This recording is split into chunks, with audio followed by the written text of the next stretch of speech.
no início, você tinha falado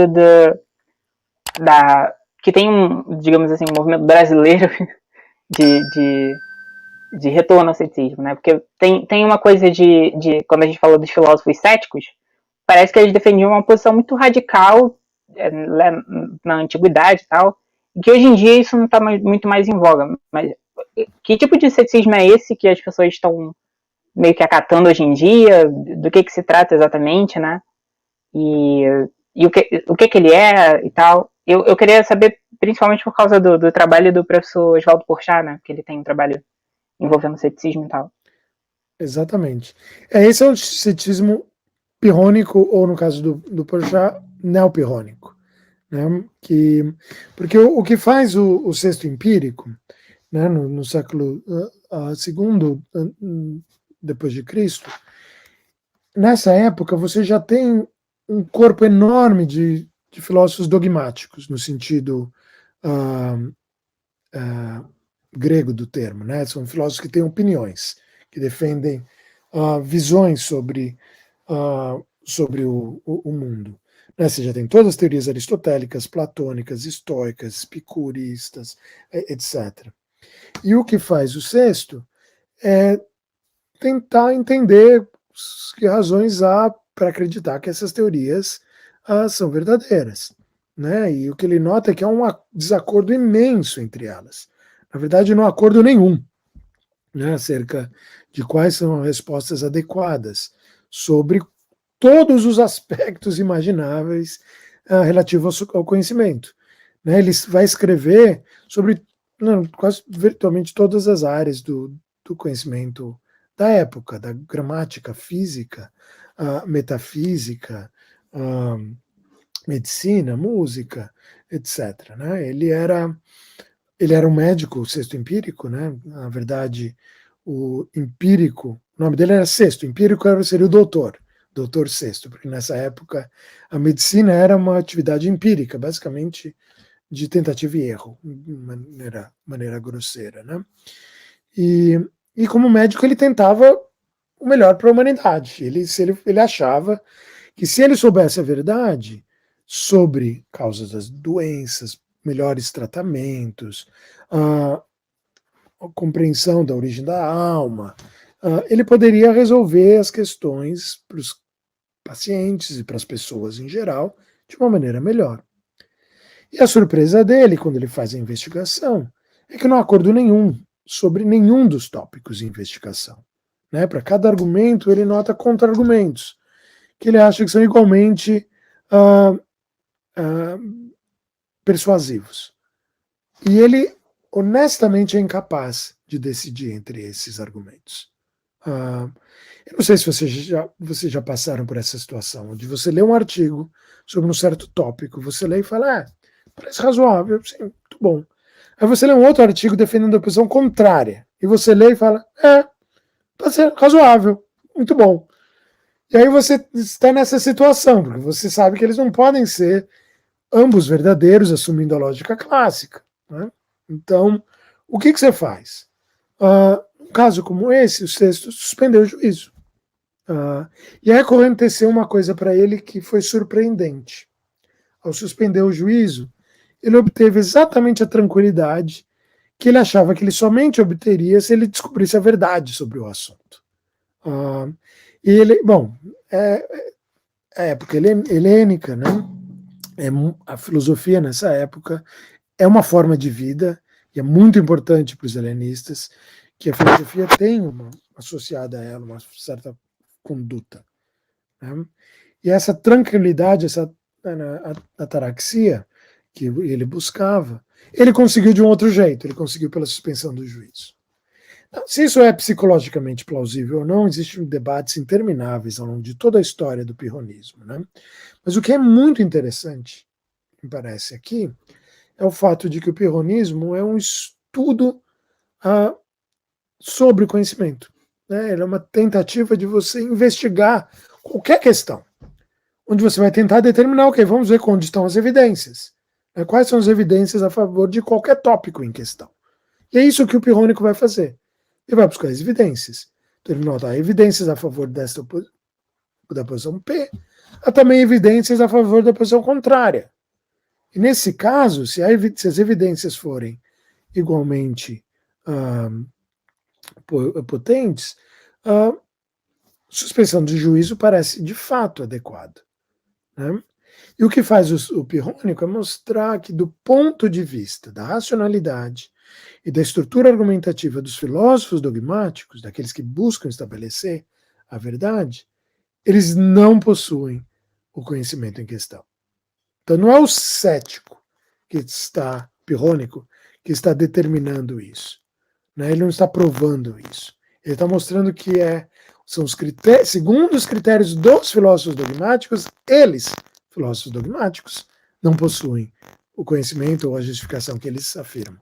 O cético suspende o juízo e continua vivendo seguindo as aparências. Né? Então ele vai dizer, me parece que eu não vou sair do 10º andar porque eu vou me esborrachar lá embaixo se eu fizer isso. Né? Então eu vou pelo elevador.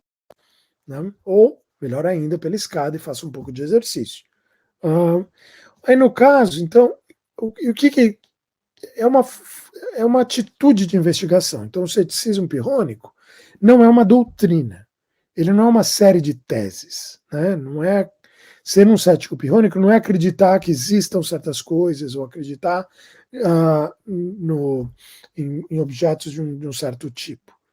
Né? Ser um cético pirrônico é investigar o mundo de uma certa maneira. É uma prática, né? Uma atitude. Né? A palavra grega é agogê. Né? Então, o ceticismo pirrônico é uma agogê, é uma prática.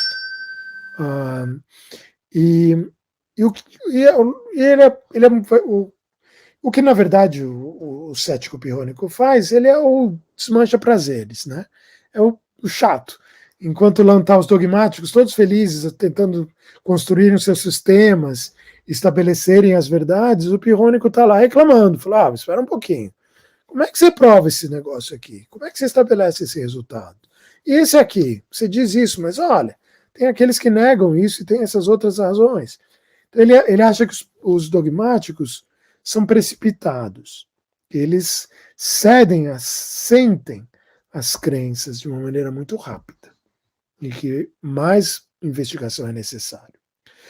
E ao longo dos séculos, os pirrônicos vão ser profundamente mal interpretados e lidos com muita má vontade, inclusive por filósofos que que têm muita simpatia pelo ceticismo, como o próprio Hume. Né? E Hume ele diz que, na verdade, ele não é um pirrônico. Né? E ele diz, porque esses pirrônicos eles vão morrer, porque eles não têm crenças, e como é que você vai viver sem crenças? Né? E o próprio sexto empírico responde a isso. Né? O pirrônico tem crença no sentido fraco. Assim, me parece que se eu tenho fome eu vou comer, se eu tenho sede eu vou beber, se eu estou cansado eu vou dormir. E eu vou seguir a vida pelas aparências. Então eu não vou fazer coisas que me parece que não são razoáveis. Né? E é interessante porque eu acho que existe muito do pirronismo no próprio filosofia humeana. Né? Ainda que Hume, se digam não pirrônico, explicitamente. Né? Não é claro quanto ele entendeu do pirronismo, quanto ele leu o próprio Sexto Empírico, ou leu mais provavelmente o Bailey, que tem resumos que não eram muito simpáticos, né? Muito favoráveis ao ceticismo, né? E ao pirrônico. Então ele foi com frequência muito mal lido, mas ele teve um papel fundamental. O pirronismo no século XVII ele é redescoberto e ele causa um brutal erro, porque aí as pessoas começam a sacar o quanto dogmáticas elas eram, né? E o quanto mais crítico é importante ser. E essa é a grande mensagem do pirronismo. Né?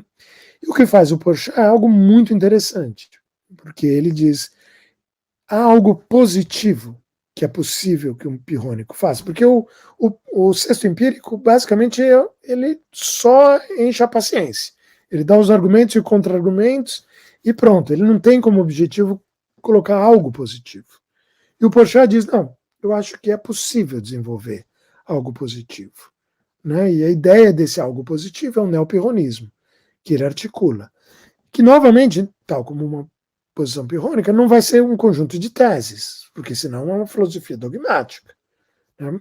O que o Porchat faz é reinterpretar noções tradicionais da filosofia dogmática, como conhecimento, razão, verdade, e encontrar leituras céticas, não dogmáticas dessas noções.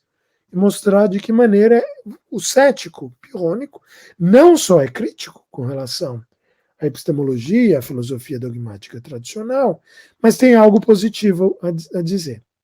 Eu sou muito favorável a isso. Eu acho que o projeto do Porchat é fascinante e muito importante, né?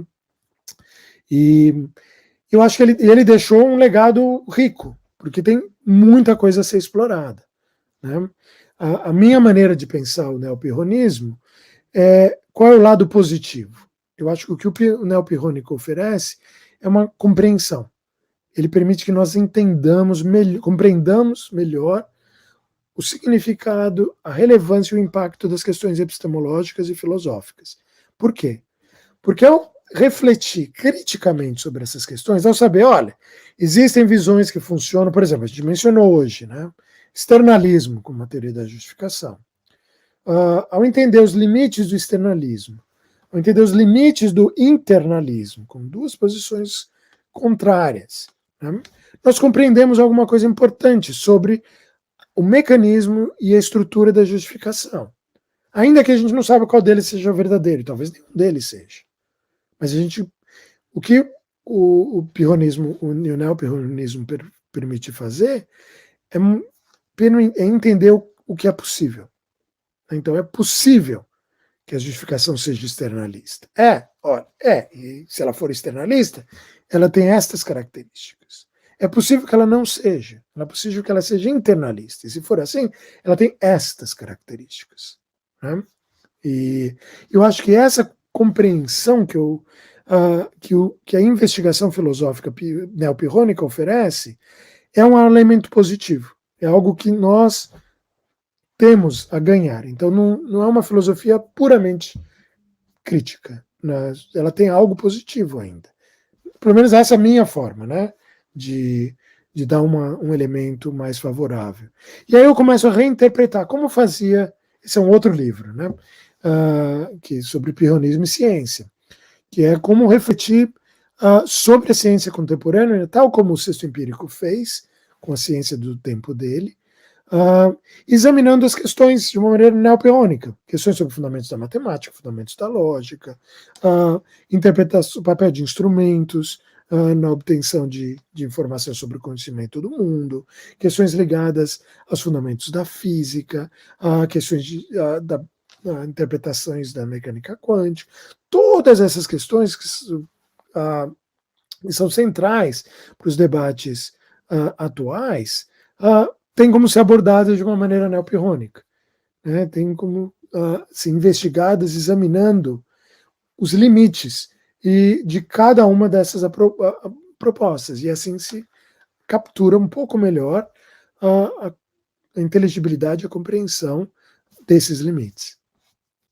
Olá, se você gostou desse vídeo, você pode ajudar financeiramente em padrim.com.br/elomarinho, doando a partir de R$1 por mês. Se quiser fazer uma doação única, também pode usar a chave Pix, que tá aqui na descrição. Todo o valor é reinvestido no canal. Se não puder, tudo bem. Já ajuda muito dar uma curtida nesse vídeo, compartilhar e se inscrever no canal Filosofia Acadêmica.